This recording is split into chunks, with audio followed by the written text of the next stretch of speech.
Namhlanje bekuwusuku lomembeso kasisi wami.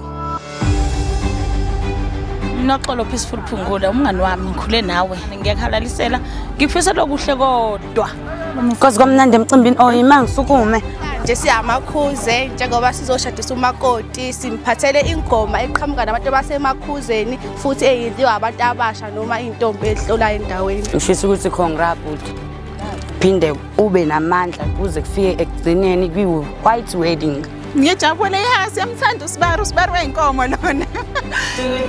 besikhona ungangishuthi mina ngishwabele. Ngiyambongela umfowethu ngendlela enza ngayo. Sithi halala sisi siyakubongela bakuphathe kahle kahle ngwane kodwa if bekubhedela ungilandi uyangazi Mina ngokumazi kwami umuntu oright onomusa uthanda abantu ya sengabe bamone ebona emzini i-relationship yabo ngihlala nabo so i-right.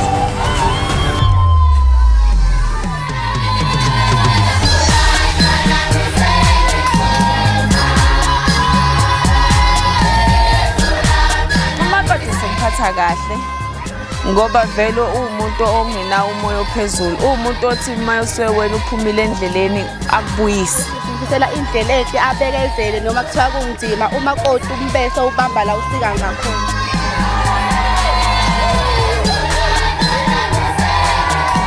Indlela esiphathene ngayo nomakoti indlela ngiphathe ngayo iyona engiyibonga kakhulu.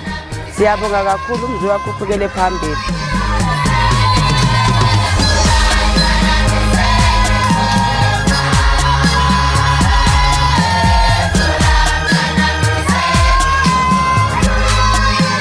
Akukho okuningi engingakusho kodwa nje sijabulile ukuba la.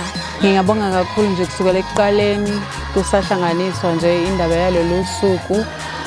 Odadewethu, izihlobo, abangani sibambisene kakhulu.